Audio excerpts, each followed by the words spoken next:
I haven't had the energy to work on that starting to compile the endings video for this route. Since there's there's a lot of endings.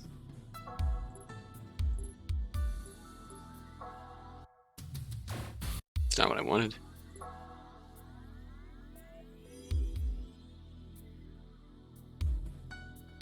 Yeah, there's a lot of endings. So that's gonna be a bit of work put together. But ding dong, the witch is dead. And it was a record of the after days Alice had experienced when she had survived and overcome the crime that had come before. Just to check. April 5th. Today began the first... Isn't that where we left?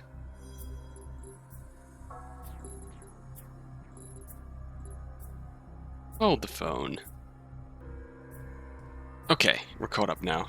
Yeah, for whatever reason, if I quick save and load back through this log, it shows up right at the beginning, it rolls right back to the start of the log, which is somewhat annoying. But alas, here we are, starting to bring back memories of Subject A's, of Alice's trauma back in France. July 11. Once again, the citizen group protested, except this time they trespassed directly into the facility. Oh no. They were thrown out by the security guards, but it's still discomforting. July 15th. Today, a group of so-called freelance journalists came to collect data. They were apparently pursuing the trail of the Andrizzi witch hunt. Every time people like that come by, Alice becomes horribly terrified. Damn it, what's so fun about exposing her past? To hell with their so-called freedom of the press and social justice. July 30th. Something seems odd about Alice recently. It's not like she's having panic attacks like earlier, but her reactions just seem dulled. Her eyes often seem empty at times, as if she's not looking at anything. Sometimes her ears are deaf to even Azumi's voice. Why did it turn out this way? We're desperately trying to find the cause, but we have no clues to speak of. There are way too many unknown factors about communicators and the ability known as BC itself. But there is no time to be at a loss. We can't just label the unknown as the unknown and leave it alone as is. We're writing the history of parapsychology with Alice. August 11th. Alice's mental condition is only getting worse, and it's a completely different beast from normal mental disorders. For example, we thought she might be displaying symptoms of ASD or PTSD, but it's completely different. First, her sense of self is becoming extremely fragile. She often loses sight of who exactly she is. On the other hand, she often speaks of completely different people's personalities as if they were her own. Some parts of her disorder resemble dissociative identity disorder or schizophrenia, but it differs on a fundamental level. She's in a state of literal loss of self. For convenience, we've named this disorder Enification, Nobodyification phenomenon. The cause of the Enification phenomenon is still unknown. Is it a universal disorder among communicators, or is it an effect of excessive use of BC? I'm worried about Alice's condition, but Azumi's anxiety is also hard to watch. He wants to cure Alice of her Enification at all costs. I'll try to give it my best effort as well. August 16th. We went to seek advice about Alice from the Tenkawas who are on parental leave. It doesn't seem like they can think of a cause or a solution either. On the way back, we came across the citizen group. Kuroda nearly threw a fist at them, but I frantically stopped them. It's not like hurting them would help Alice's mind recover at all. September 8th. The problem ailing Alice has gotten even worse. She's been acting bizarrely, with indiscriminate and continuous use of telepathy. The exact contents of her telepathy are hard to describe objectively, but in a single word, it's a curse. The curse is completely plastered over with negative emotions. This telepathy from Alice is like a lump of malice, and she's begun to transmit it indiscriminately. And that malice, believe it or not, seems to propagate through the surrounding people. The PRC researchers who received her telepathy all fell to a mental state of extreme aggression, anxiety, or unrest. Some of the ones who had especially severe reactions were Araguchi and Kashiwagi. Ah. They've been through this before, then. I get the feeling that this is no ordinary telepathy. That's why they were put in charge of Area Zero. A bizarre phenomenon often accompanies this telepathy that doesn't occur with normal telepathy transmission, memory flashbacks, mental illness, etc. We have dubbed this telepathy NBC, Negative Beyond Communication, as a temporary name. The effects of NBC appear to be temporary, but the researchers and I have realized that Alice's condition has become dangerous. As an emergency measure, we've decided to confine Alice to the PRC basement. It has been decided that the only option is to keep her asleep with continuous administration of sleep medication. It pains my heart so much to have to do this to her, but if we don't do it, then her NBC will contaminate the minds of everyone around her. It's not like we can just keep her asleep forever. Then what can we do? What if we could at least reinforce the walls of the PRC with material that could intercept an NBC? That worthless delusion was the only idea I could conceive. Azumi, Kuroda, and I are all on the brink of despair. But nevertheless, I believe that one day we can cure Alice. I might not have a single bright idea to bring to the table, but if we lose even the hope in our hearts, then that'll be the end, for sure. September 14th. About a week has passed since Alice went to sleep. The situation hasn't taken a single turn for the better. As long as she sleeps, she's safe. But the moment she wakes up, she becomes an extreme hazard. However, if we leave her sleeping like this forever, she's as good as dead. So we need to establish a facility that can treat her needs right away. What such a facility needs is, first of all, a means to prevent Alice's NBC from leaking outside the facility. And thus, all the walls in the facility should be made with a high-tech BC insulator. Implementation of such a BC insulator is now rapidly progressing thanks to Dr. Miyoko Tenkawa. Also, since Alice will be unable to leave the facility, it must be sufficiently accommodating to her living needs. The site of the facility must be large, enough to house an infirmary, offices, residential quarters, and other such amenities. In order to prevent the influence of her NBC, all the researchers who come into contact with her will need equipment, devices, or possibly medication that can protect the mind from BC. Furthermore, to protect Alice from external enemies like the Citizen Group, the facility also needs a superior defense system. Facilities like the PRC are very deficient in the above requirements. It may be outrageous for a single government official like me to wish for the establishment of such a facility, but the issue is no longer just Alice's problem. As long as the cause of enification remains unknown, many more communicators may subsequently fall victim to the same condition as Alice. Even Mr. Shuden Tenkawa may one day fall victim to enification. There are no guarantees. I shall petition ESB Bureau headquarters. No matter how many times they reject me, I have to keep trying. September 16. I returned from the Tokyo ESP Bureau headquarters at night. Researchers staying at the PRC notified me that Alice had disappeared. She appeared to have escaped from the PRC basement on her own. Araguchi apparently went to change out her IV, but he encountered some sort of trouble, and thus she escaped.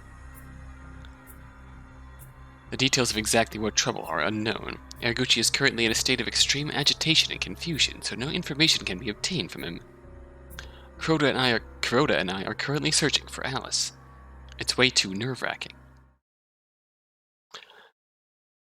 The journal ended on September 16th, the night of the great Rokame City arson. As Anna finished reading, she muttered in dumbfoundment. 父は本当にコミュニケーター A の保護を。ああ、それこそ身を尽くしてな。N 化の原因は今もってはっきりしてないが、おそらくセンシズシンパシーの過剰使用にあると言われている。A はフランスから日本に渡ってきた時点で、すでに相当 N 化が進行していたんだ。ああ。椿山室長や超神剣の研究員たちの献身の甲斐もあり、一時は平静を取り戻していたんだが。But they continued experimenting, and unbeknownst to them, they brought it back. 実のところ彼女の心はギリギリのところで踏みとどまっていたんだな。Damn. 折しく当時の六名士では市民団体の反 BC デモが巻き起こっていた。その市民団体の迫害がきっかけで A の N 化は一気に進行。抑えていた悪意が噴出し。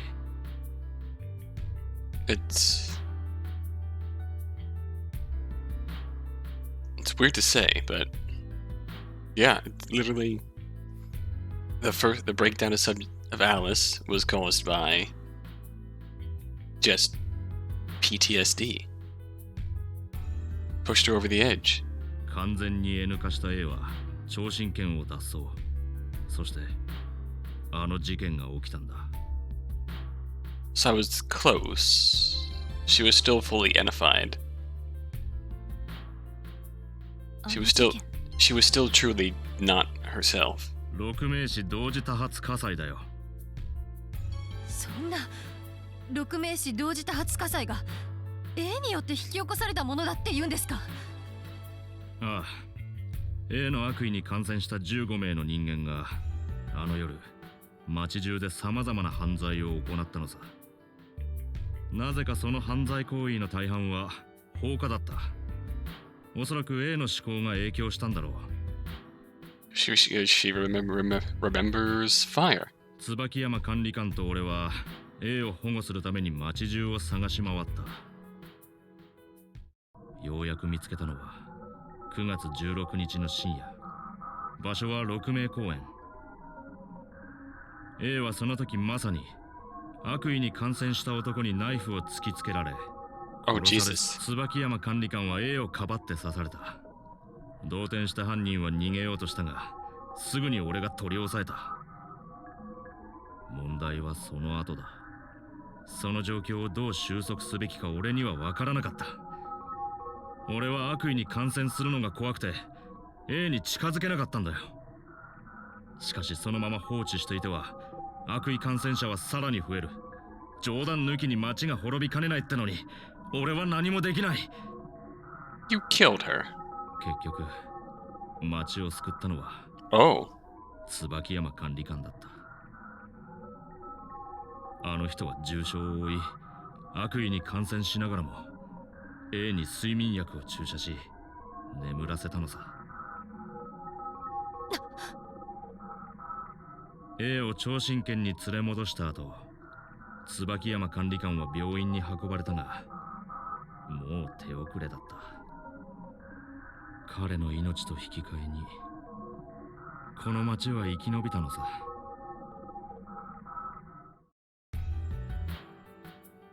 Anna was at a loss for words.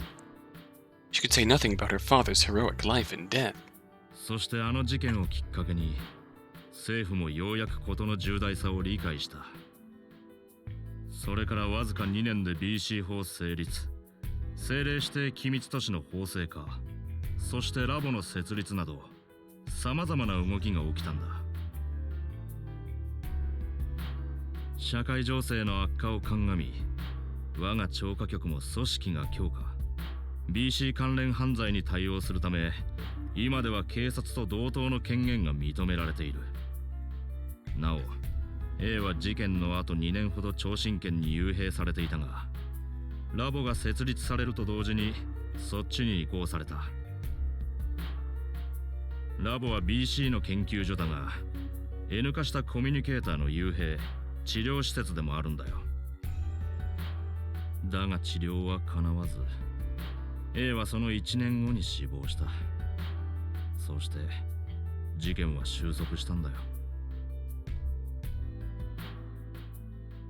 Anna gulped and then looked Kuroda in the eyes as she spoke. それがこの町の本当の歴史ですか？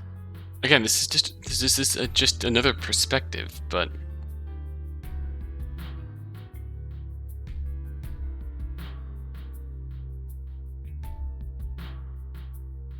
feels like that they had good intentions. They just didn't know. そうだ。これでお前も分かったろ。親父さんのようになってほしくないっていう言葉の意味が。So willing to die? 椿山室長が命を落として守ろうとした相手は人の心を狂わせる怪物でもあったんだ。そのことを知らずにただ守りたいってだけじゃお前も親父さんと同じ運命をたどりかねないぞ。それでもお前はこの仕事を選ぶか？はい。Once Anna finally gave that answer, Kuroda faintly smiled. いい覚悟だ。では肝に銘じておけ。今日からお前は社会の裏で生きる。この仕事を通じて知った事実は誰にも明かしてはならない。仮に先ほど話したような事実を公表したら、日本中でコミュニケーターの迫害が起こるだろう。2014年の世界に逆戻りだ。Accurate. 故に俺たちは真実を誰にも語ることはできない。Communicator persecution would arguably get way worse. すべてを心の内に収め、仮面をかぶり、それでもなおコミュニケーターと接しなければならないんだよ。Which also means that if we let Watase's plan succeed, sure you'll punish the government, but you'll make things. You can argue that the truth is important and whatnot, but you have a point that this coming out really would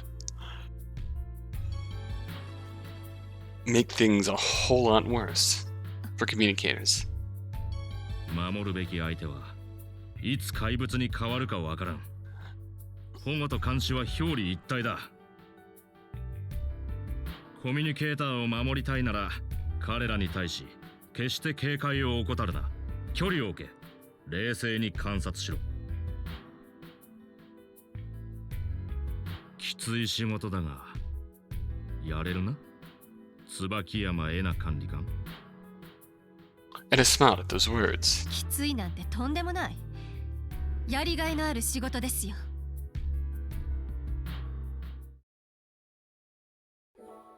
And thus Anna began working as a communicator commissioner. For the 2 following years, she tackled various BC-related incidents alongside Kuroda and Higa. Commissioner duties had grown considerably in the past 16 years. They were now close to a police or public safety department.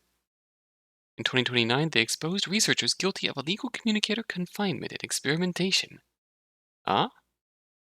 Victimized communicators were recommended to migrate to government-designated top-secret cities. But there were also times when communicators were the victimizers rather than the victims. Criminals found uses for BC abilities. Empathy, for example, could be used in industrial espionage to gain corporate trade secrets, and had sought and apprehended such communicators herself.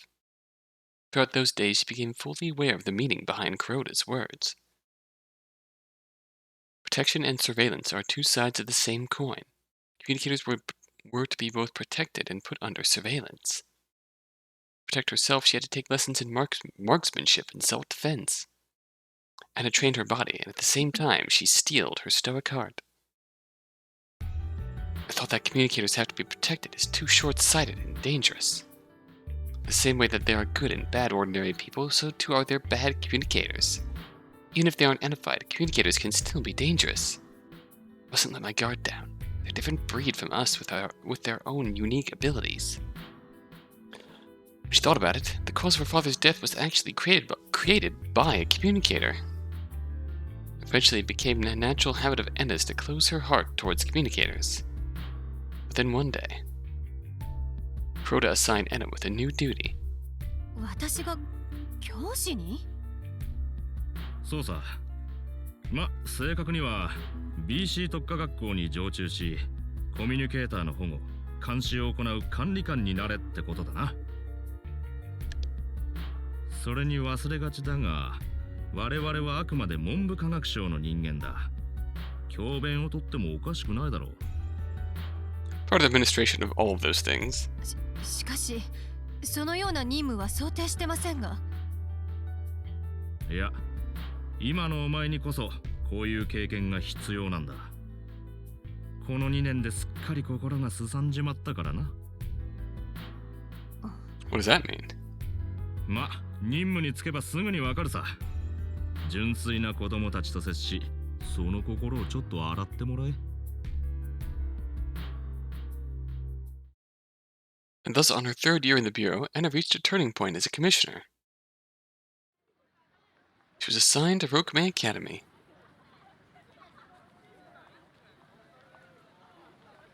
BC specialty school established in Anna's hometown.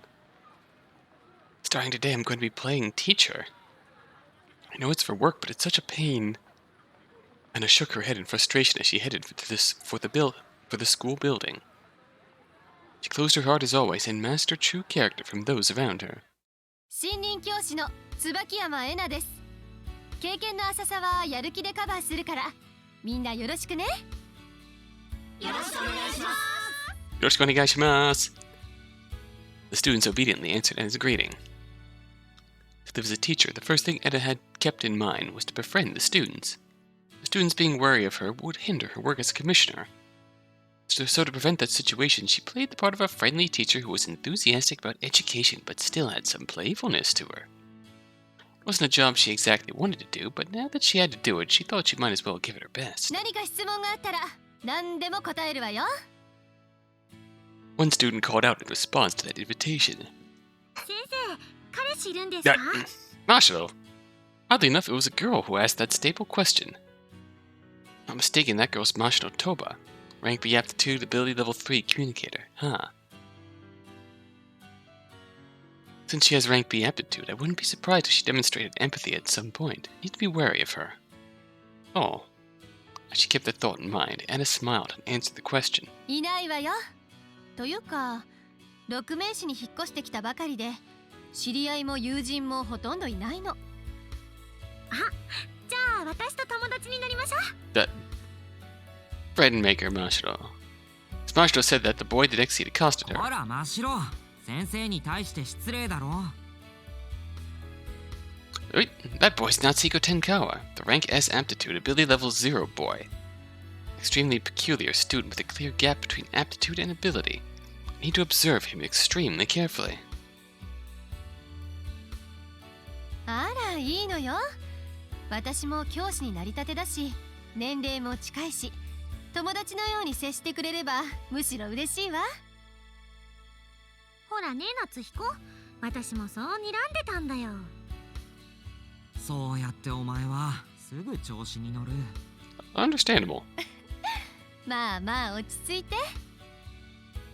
それでは皆さん、早速授業を始めましょうか。はーい。 At any rate, Anna's life as a teacher began thusly.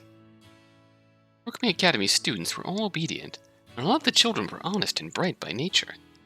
A likely cause for the students' positive attitude was because they were raised in a communicator-only environment from a young age. By treating mind reading and mind conveying as normal matters of life, it seemed almost naturally easier to raise communicators with such straightforward personalities. Nevertheless, Anna felt stressed in that environment.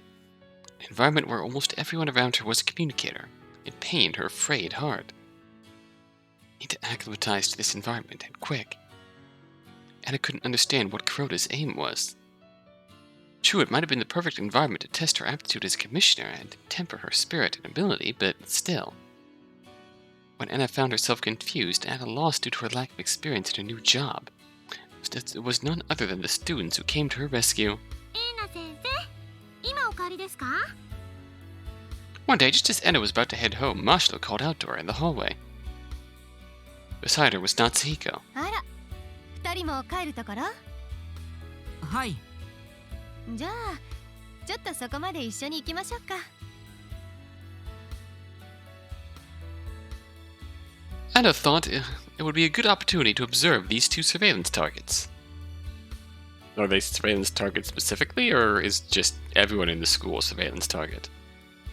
As they walked, Anna spoke to the kids, all the while carefully choosing harmless and inoffensive words that fit the image of a new teacher. ねえ、2人に聞きたいんだけど、私の授業問題ないかしら？どういう意味ですか？新米だから自信がないのよ。分かりにくいところとかあったら言ってくれると助かるわ。そんなことないですよ。すごくわかりやすいです。うん、それに熱心だし、私たちにも距離を置かないで接してくれるし、他の先生とは一味違います。他の先生と違うって？いや、やっぱこの学校に新しく赴任してきた先生って私たちに対して壁を作っちゃうんですよね。Oh, you don't know the half of it, Marshall. どうしてもコミュニケーターって心を読める超能力者とかなんとか誤解されやすいっていうか。Oh, you didn't know. 確かにな。普段自分がコミュニケーターであることについてはあまり自覚することもないけど、よそから来た人とかに不気味がられるとちょっとショックだよな。でも先生はちっとも物おじしないから私たちもホッとするんです。そりゃ当然よ。教師なんですもの。生徒に怯えてたりしたら教師失格よ。Natsuhiko and Marshall smiled in relief to hear that. But in the back of Anna's mind, she felt a little guilty. She was only playing the role of an amicable teacher temporarily, while her true mission was something else entirely. To keep Rokame Academy's students under constant surveillance to see if any of them became edified. The school constantly monitored the students' aptitude and ability through generic tests and ability level exams entirely for that purpose as well. Particularly Natsuhiko, one of only 6 rank S aptitude communicators currently in Japan. 6. Both the ESP Bureau and LABO had recognized him as a top priority observation target. We know who half of those 6 communicators are. If by any chance Natsuhiko were to awaken to his BC powers and demonstrate Senses Sympathy, he'd be restrained immediately.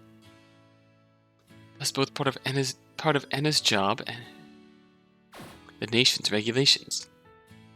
But unaware of that disturbing truth, Natsuhiko and Mashita looked at Enna with affectionate eyes. 自信持ってください。先生はいい先生だと思いますよ。超心理学苦手な僕でも先生の授業は分かりやすい気がしますし。おやー、夏彦が超心理学の先生を褒めるなんて今までにないことだぞ。こいつはくせえ、下心の匂いがプンプンするぜ。下心？先生、気をつけてくださいね。こいつ生来の年上好きで、年上なら誰でも好意持っちゃうやつなんで。バカ、何言ってんだよ真白。あら、困っちゃうわ、そんなの。嬉しいけれど立場の違いというものが。Yeah. 先生も真に受けないでください。Anna smiled at those words. Her smile was still fake, but at least a little bit of it was genuine. Ever since that day, Anna's heart gradually softened. At first, she was only playing the part of an amicable teacher, but little by little, she genuinely grew into that role. During lessons, she received students' questions as cordially as possible. Anna had originally studied parapsychology quite earnestly in college. She had vast stocks of BC knowledge in store, and if sharing that knowledge made the students happy, it pleased her too. And thus she gradually became accustomed to the academy. The students thronged around Anna today. 先生、この間の進路調査についてなんですけど、決まらなくて困ってるんですよ。あら、将来の夢とかないの？いまいちはっきりしないんですよね。なんか人のためになる仕事で自分の才能を生かせる仕事なら何でもいいんですけど、例えば料理人とかカウンセラーとか、あるいは天川くんのお嫁さんとか。Bum, bum, bum. 何を言っちゃってるんですか先生。わかりやすいわね。若いっていいわ。Natsuhiko turned towards the two after hearing his name in the conversation. 先生、さっき呼びました？呼んでない。あっち行ってて夏彦。なんだよ。なんでお前にそんな。Anna smiled at that little exchange. If you ignore the fact that these kids are communicators, they're just normal children, huh? Even though I have to keep my guard up around them, they really are still kids that I need to protect. Before she knew it, Anna had regained her original pure state of mind. Hey. I still don't really understand Kuroda's motives. I guess when you join the ESP Bureau, you get the full disclosure of what the shit happened. And why you gotta be wary around communicators.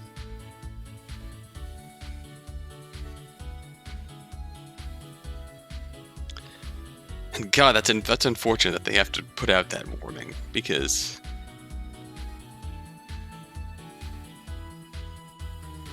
at the same time it doesn't do communicators any good, despite being what feels like an accurate measure to be taking.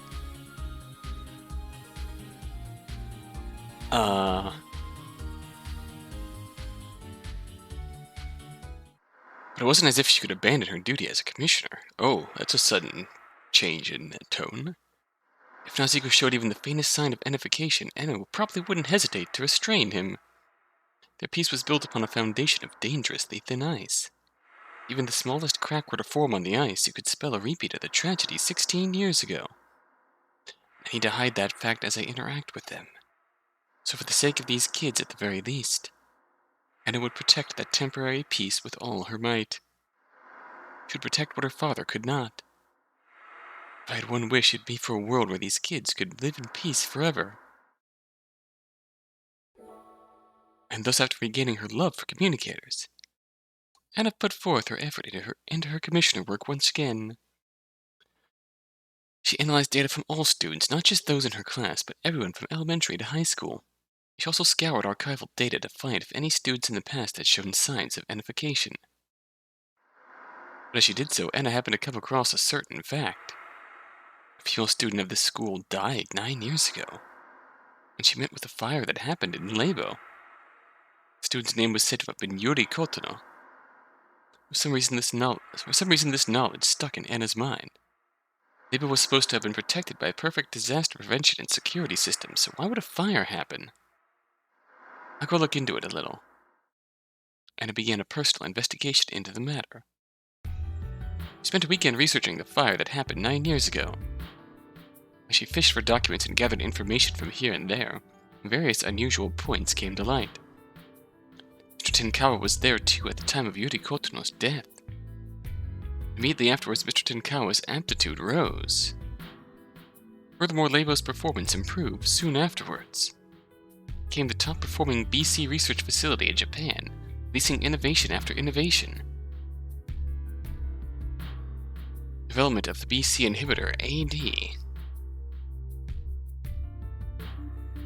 Development of the BC particle energy measuring instrument, the Procyon. Development of anti-BC suits. Improvement of BC insulators. Enhancement of the WX particle amplifier output. Verification of the informational field hypothesis and upgrading it to the informational field theory. Among many other results. How was LABO able to produce so many different results? Anna couldn't find the connecting thread among all these facts, but she really didn't think it could have been a coincidence. There was another time when LABO's performance improved this much. A year after LABO was established in 2016. When Communicator A was still alive and confined as a test subject in LABO. Around that time, the AD prototype was made, and the WX particle amplifier's output was vastly strengthened.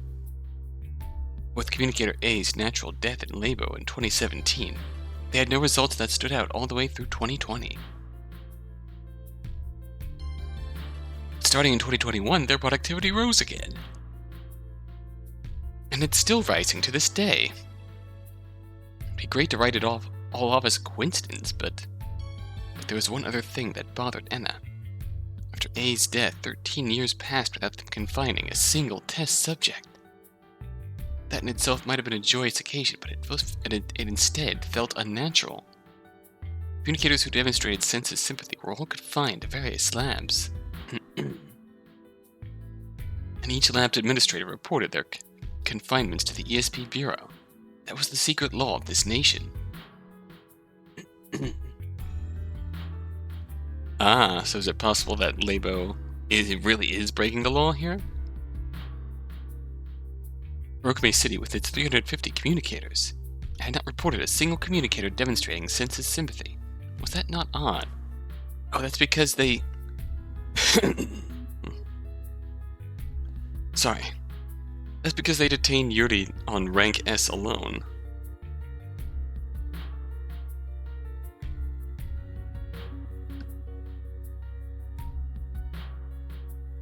Have there really not been any appearances of ability level 6 communicators in Rokame City? Or has one really appeared and they've already been confined in LABO? And LABO has merely neglected their obligation to report it to us at the ESP Bureau. There's only one reason to neglect the obligation to report. It's be doing something they really don't want us to know about. Anna's skin broke out into goosebumps the moment that thought crossed her mind. Human experimentation. That was the term that came to mind. No way, that can't be. As Anna had traveled across the country as a commissioner, she had encountered a similar incident before. She had arrested researchers that had abducted and entrapped a communicator to perform illegal experimentation. The same exact incidents happening in a government-designated top-secret city. It was just baseless conjecture without proof on her part. And as soon as she had harbored that suspicion, Anna's eyes changed from that of a teacher to that of a commissioner. For that she continued her investigation even further. After 3 months of investigation, she brought her results to the ESP Bureau headquarters. ラボが不当にコミュニケーターを拉致、幽閉してる可能性があると？はい。 Anna gave a clear answer to Kuroda's doubtful question. まず9年前にラボで発生した火災の被害者琴野優里についてですが、彼女の葬儀を行った業者を締め上げたところ、実に興味深いことが分かりました。興味深いこととは？琴野優里の葬儀は全くの茶番だったのです。棺に収められた彼女は死んでいませんでした。睡眠薬を投与され、死に化粧を施され、遺体に見せかけられた琴野優里本人だったのですよ。That's morbid. なんだと？そして遺体を炉に入れる直前に猿の死骸と入れ替え焼却。That's really fucking morbid. 遺族 Holy はそれ shit. を琴野優里の遺骨だと信じ納骨したのです。これで彼女は世間的には死んだことになりました。バカな、手際が良すぎないか。琴野優里の死は突発的な事故死だったんだろう。どうもその葬儀業者はこうした機会に備えあらかじめ準備をしていたようです。依頼者については口を割りませんでしたが、おそらく六名士あるいはラボの人間でしょう。じゃあ連中は琴野優里を死んだと見せかけてそのままラボに幽閉したっていうのか。その可能性が極めて高いかと。After hearing Anna's report to the end, Kuroda took a deep breath.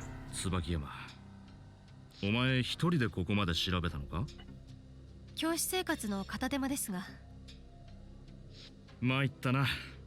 親父さんとはタイプが違うが、お前はお前で相当有能らしいな。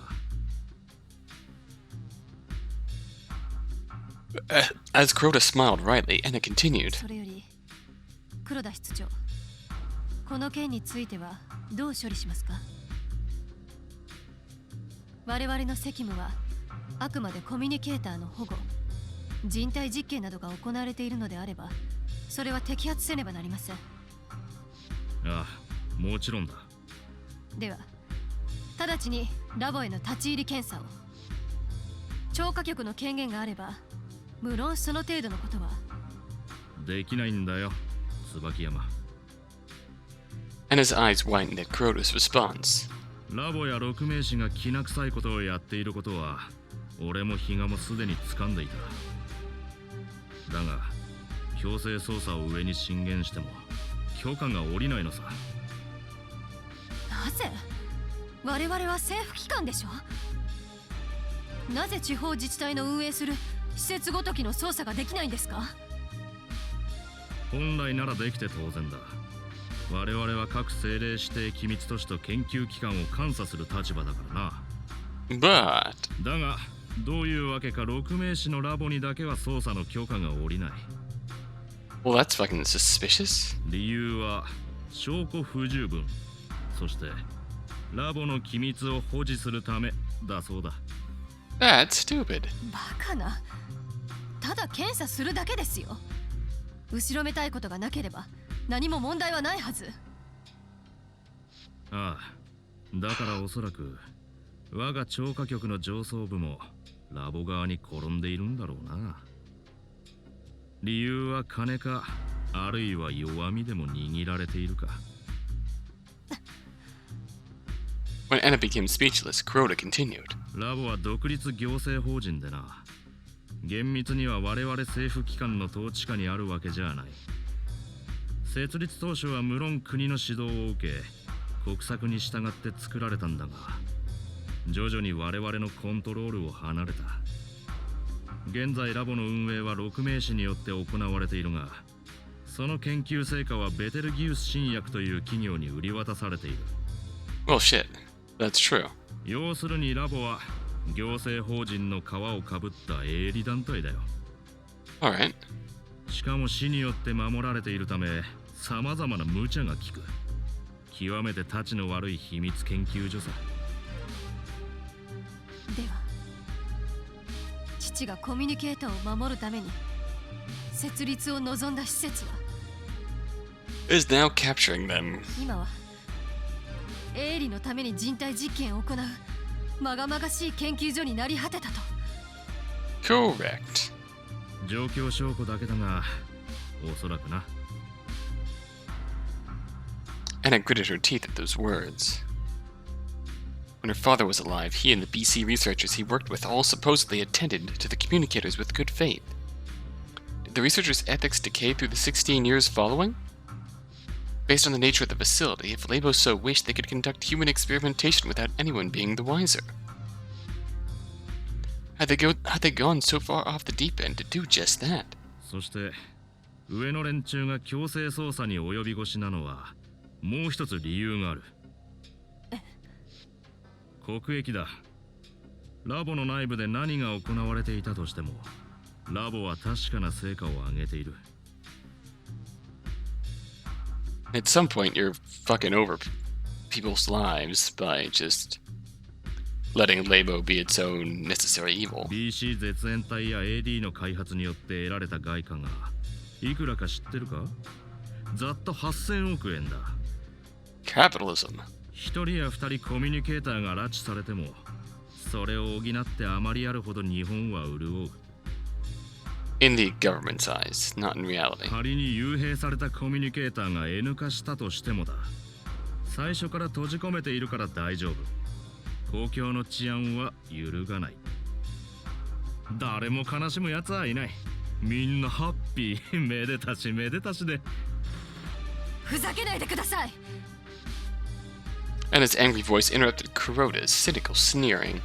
拉致されたコミュニケーターはどうなるのですか？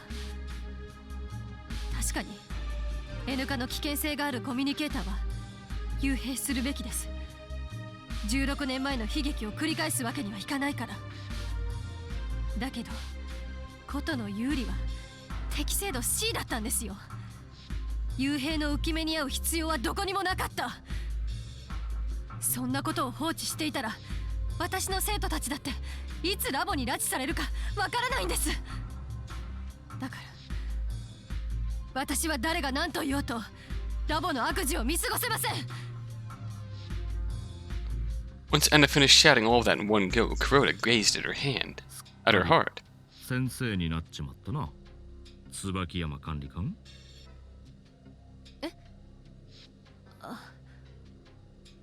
じゃあお前は国の方針よりも幽閉されたコミュニケーター個人の尊厳を優先するというわけだな。は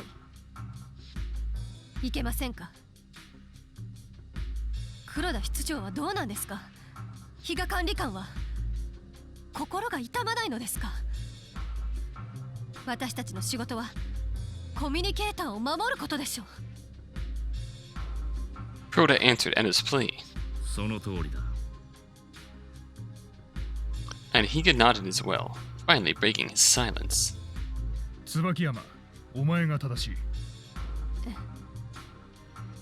私はお前の父上を知らないが、彼の日記は何度も読んだ。あの日記に書かれていたコミュニケーター A は紛れもなく守るべき対象だったよ。どれほど危険な存在だとしてもな。私は公安から出向してきた身だ。立場上、国の方針が絶対だし、公共の安全を何よりも優先すべきだと思っている。だが公共の安全に悪影響がないならば、個人の尊厳も極力守らねばならん。この国には2種類の人間が住んでいる。真実を知らない大多数の者たちと、我々真実を知る者。真実を知らぬ者はそのまま何も知らず、正義も悪も意識せず、安寧の中に暮らせばいい。だが我々は違う。真実を知る者の中で正義を実行できるのは、我々が正義を忘れたら倫理は崩壊する。そうだろう、椿山。はい。Rhoda smiled at Enna's response. 決まりだな。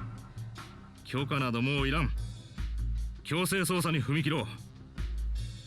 人員はどこに六名士の息がかかってるやつがいるかわからんからな。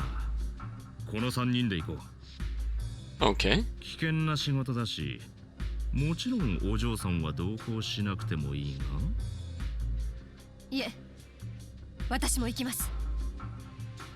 Anna answered without hesitation. She believed that was what her father wished for. Several days later, the date of the compulsory inspection was set. Early morning, September 16. A fateful day for Enna's division, as it was the anniversary of her father's death. Handy? Prepared revisions include a forged inspection warrant and a single handgun for Enna's self-defense only. ラボは福間伝だ。何が起きるかわからん。いよいよになったら、これを使うことを覚悟しておけ。And with those words, Enna steeled her heart. Was she just going in alone? Several days passed, and on Sunday, the day before the LABO infiltration inspection, Enna came to Rokumi Academy to bid farewell to the school where she had spent half a year as a teacher. There's no telling what would happen now, tomorrow. Even if everything were to go by safely, it was very likely that she'd no longer be able to come back. That she'd no longer be able to come and go to school leisurely. If they were to obtain evidence of human experimentation at LABO, it'd stir the upper ranks and switch things over to a full-blown investigation. So today was likely the last day she could spend as a teacher at Rokumi Academy. With that thought in mind, the school building seemed all too precious. It was such a nice school. It was peaceful, and the students were all obedient. It wasn't just the school. All of Rokumi City was at least ostensibly beautiful, orderly, and peaceful. But the city was filled with lies and deception behind the scenes. Now that I think about it, Chief Kuroda said something similar. It had been right after Enna had entered the ESP Bureau and returned to Rokumi City. As she had been reeling from the surprise of all the developments along the streets and the automatic driving systems installed in the vehicles, Kuroda had told her this. なあ、椿山よ。見てくれに騙されるな。六名士こそが今日本で一番ヤバい町なのかもしれないぜ。実はああ見えたあの町じゃ過去にも凶悪事件が発生したりもしてんだよ。人死にが出た惨事だな。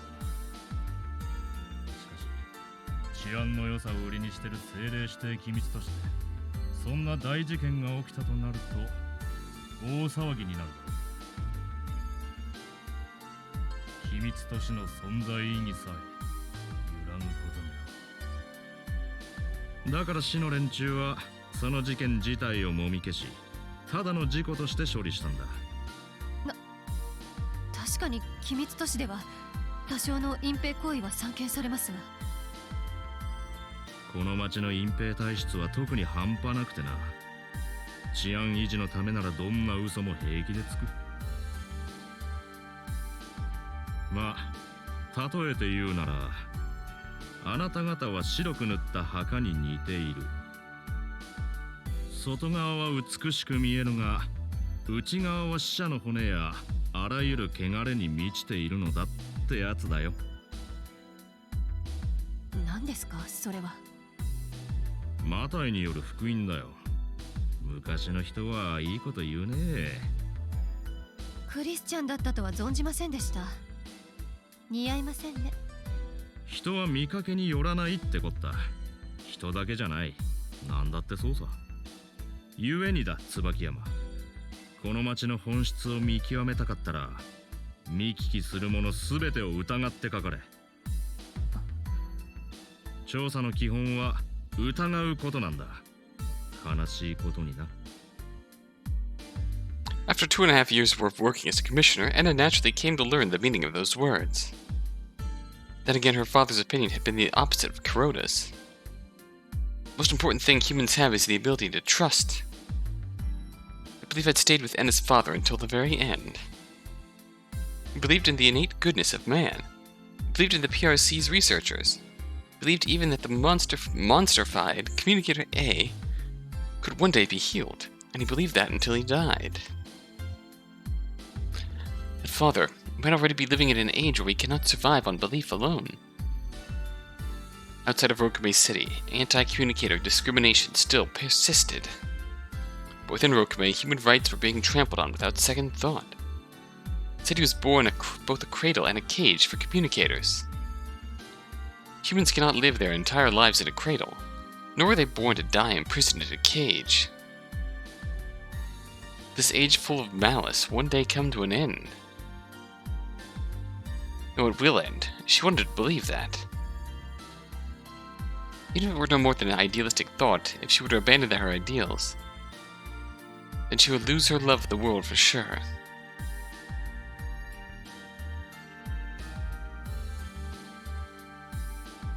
As Anna had that thought, a voice abruptly echoed inside her head. 先生、緊急事態です。こちらは鳥羽真城です。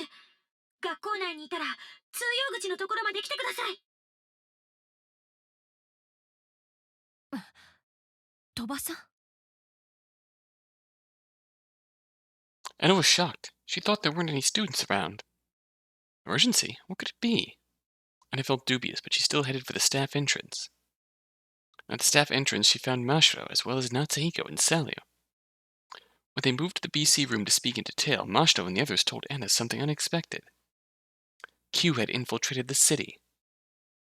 Natsuhiko, Mashiro, and Salio had been somewhat dragged into the affair. そんなことが。先生、信じてくれますか？ She does. 生徒の言うことですもの。 Even if she 信じ didn't るわよ。 Even if she didn't open her heart, she does honestly believe them. She had to believe it. And had already heard that Q had recently been conducting destructive activity in the city. Hika had also mentioned something a while back. 政令指定機密として Q がテロを起こした例はほとんどないが、結成直後から奴らが機密都市を狙い続けてきたのは確かだ。そして9年前の春にこの6名市で一度だけ小規模な破壊活動を行った。それからこの市のセキュリティは跳ね上がり、都市ゲートや監視カメラの設置も行われたんだ。Even so, it seems Q had come to the city once more. Driven only by wholehearted hatred for communicators. They were another figure of malice, different from LABO's sinister shadow. And students of mine had been dragged into their grasp. あなたたちはこの事件に関わるべきじゃないと思うわ。そんな、なんでですか？ Natsuhiko and the girls wouldn't accept Anna's answer. Perhaps because they knew nothing. They acted in accordance with their ignorant yet pure scene of justice. It was as dazzling a sight as it was a worrying one. そうね。それじゃ納得してもらうためにも特別授業をしてあげましょうか。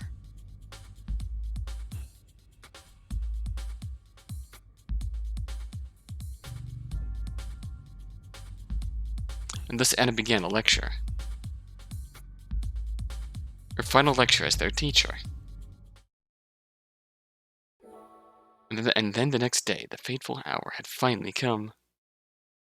In the early hours of September 16th, Anna headed to LABO with Kuroda and Higa. They were stopped at the entrance by a LABO security guard. Using the false warrant, they half-forced their way inside. They were given white lab coats to change into and were taken all the way to Area 6's inner ring.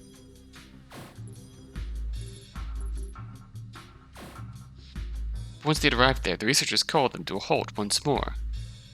According to them, not even ESP Bureau commissioners could be allowed further in for the sake of preserving secrecy. Not that it had come to this, Anna was about to threaten them with her gun and force them to open up the path to Area N, but before she could, she suddenly heard a thunderous roar. As if to answer that question, more and more sounds echoed forth.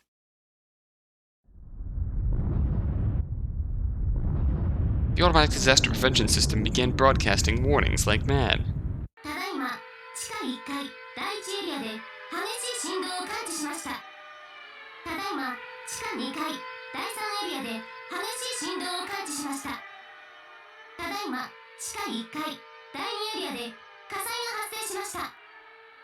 Slamming the PA system. At this point, it'd be easier to tell us what's not on fire.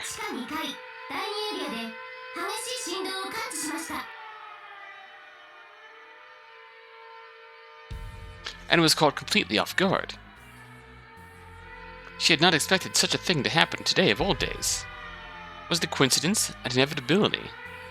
At the way the ESP Bureau members got dragged into the terrorists' attack. The researchers who had called them to a halt began to scatter in all directions like headless chickens.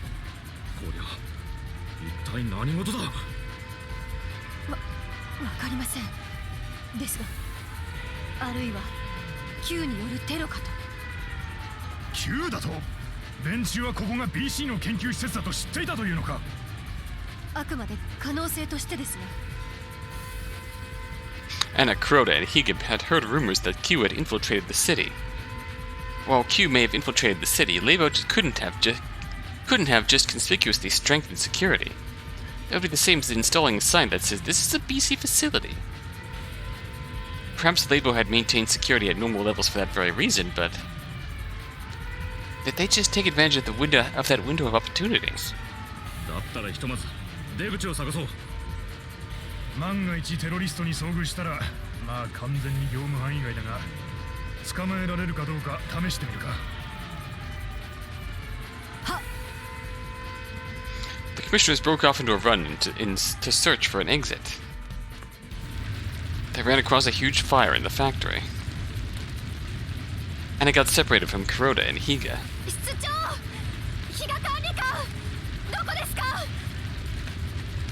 Voices called out in response to Anna from across the fire.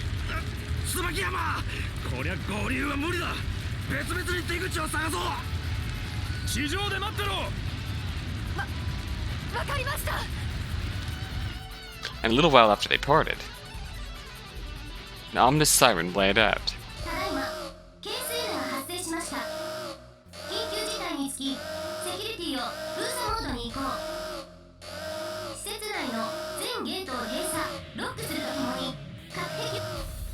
And thus Anna became trapped underground.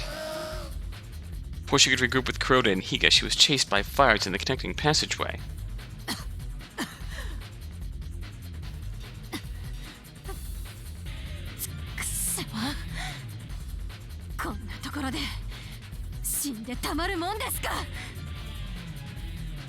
Anna tossed off the lab coat given to her by LABO and made a bad dash away from the fire and smoke.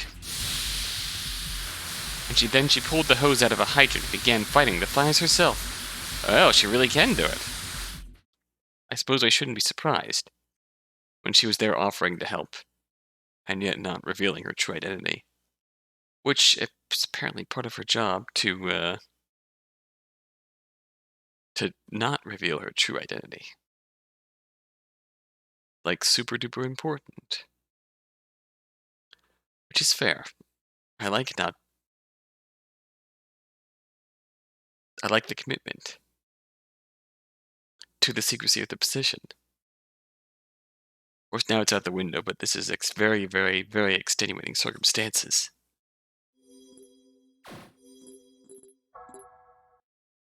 Got a bunch of tips to read. The SS-12 Sagitta.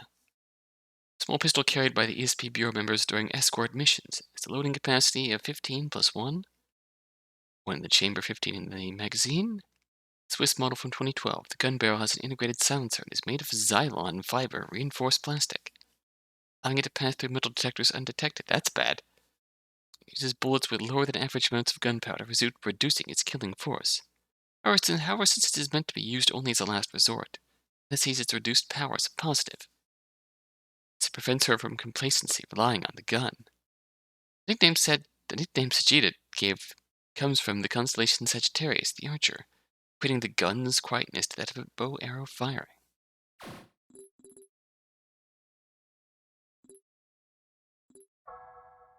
Oh, hello, identification. Refers to the condition of loss of self that communicators experience after the excessive use of senses sympathy. Initial symptoms include megalomania, speaking of the personalities of senses sympathy targets as if they were their own, and the use of the malicious untargeted telepathy known as NBC. Terminal symptoms include total loss of self, the indiscriminate use of senses sympathy on everyone who comes in range, and altering the memories of those people by coating them with malice. No treatment has been found. Merely approaching a terminal patient requires the injection of AD. It is no exaggeration to say that a terminally identified communicator is no more than a living weapon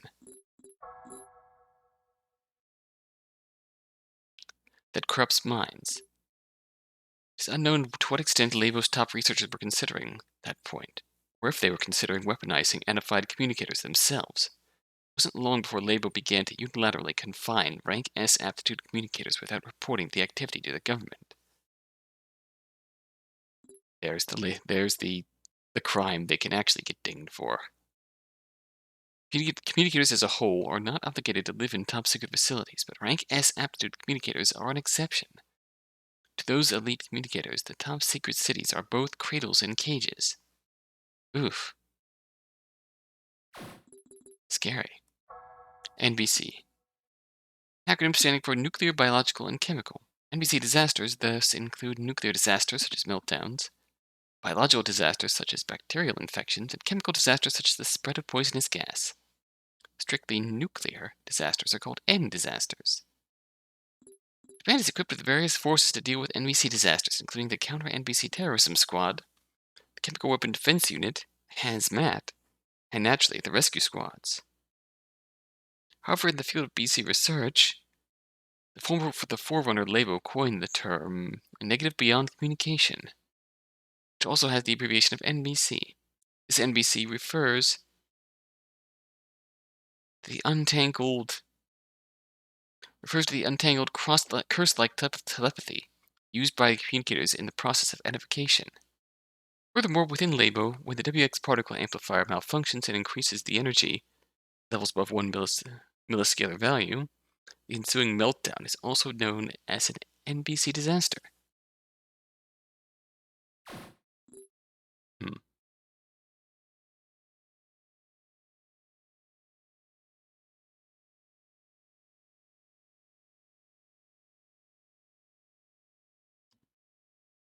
I mean, there isn't really much to say about that. It's just negative BC. A BC research facility on the outskirts of Rokumi City with 2 ground floors and 3 basement levels. Its full name is the 6th Laboratory of Atomic and Biological Organization. While it is a research facility, it is also a facility meant to confine rank S communicators with or without their consent, to treat and observe them in order to fight against identification. Though there is little else that can be done, it is still a violation of human rights. Thus people are kept away from LABO under the pretense of confidentiality, the risk of nuclear power. That's a very succinct sentence that sums up my feelings on this. Though there is little else that can be done, it is still a violation of human rights, and therefore not great. Human rights are really good. You know, hot take alert. Human rights, good. Humans deserve human rights, no matter what. The national government is aware of that much, and so LABO is obligated to notify the national government whenever they discover and secure a rank S communicator. However, according to the official government documents, the last communicator LABO secured was Communicator A, Alison Flom, and thus the national government is unaware of the confined test subjects Yuri, and Subject N, as well as LABO's many observation targets like Natsuhiko. Both LABO's brilliant achievements and its unbridled rampage began in 2021 with the Subject N escape incident. Unbridled rampage. And the arson. At dawn on September 16, 2014, 15 locations in Orkmei City were set on fire in quick succession, starting with Orkmei City Hospital. The fires blazed up, engulfing several lives in a matter of moments. There were 118 deaths and 232 injuries. Suspects caught red-handed by the police were members of the citizens group at the Anti-BC League. The city and the general public fervently blamed the incident as an act of anti-communicator terrorism and evicted them from Orkmei City. The event was known worldwide as the Great Orkmei City Arson. It was not entirely the fault of the Anti-BC League that put the communicators through such hardship. In reality, the true cause was none other than a communicator. A few hours before the Great Arson, the incident happened in the city's Parapsychology Research Center, PRC. The completely identified Communicator A escaped from the facility. She used Senses Sympathy on the people she came across on her path, amplifying their malice and causing them to commit acts of violence. Some set fires. Others stabbed citizens with knives. One person even attacked a police officer and stole a gun. This thought some of A's memories from makes her just as dangerous. What is that sentence I just said? Get to Marvel. Right. It's thought that some of A's memories of her time in France as Alison Flom had some influence in their regain and their actions. So the situation was thought to have been beyond all help, but the commissioner in charge of A, Jin Tsubakiyama, was able to safely secure her. Though many victims were lost that day, the worst-case scenario had to be prevented. Researcher Araguchi, whose negligence gave A the chance to escape, was found in a state of extreme confusion. In the police interview, he incomprehensibly shouted, "A saw my secret past! A was me!" That would also be quite scary if someone just looked at you and started talking like they were you. You'd be screaming for The Exorcist. Even having known some idea of what the girl might be going through, that would still have to be terrifying to encounter directly the first time she's just not herself, and she's you instead. Bloody hell. How sad. So it's become clear what LABO has been doing that makes them deserving of scorn. So, count 1. Violating the government mandate to report on any communicators you can find due to being rank S by not disclosing that they confined Yuri and the birth of Subject N, because Subject N wasn't confined. Subject N has never seen the outside world. Subject N was rank S from birth, and yeah. So it's number 2.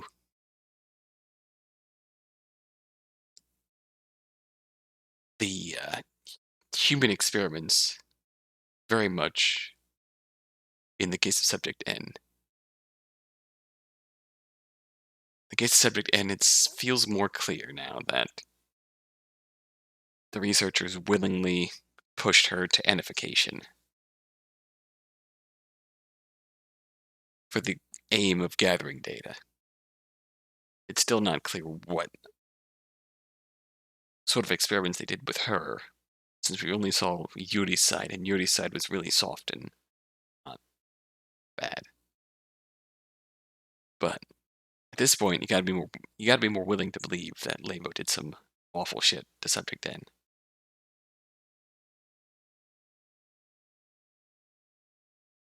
I mean, they did. They forced her to read people. And forced her to enification. Yeah, that's bad enough on its own without whatever might have gone through along the way. Okay, I'm starting to drift into tired mode, so we're going to end this here. Until next time, until then.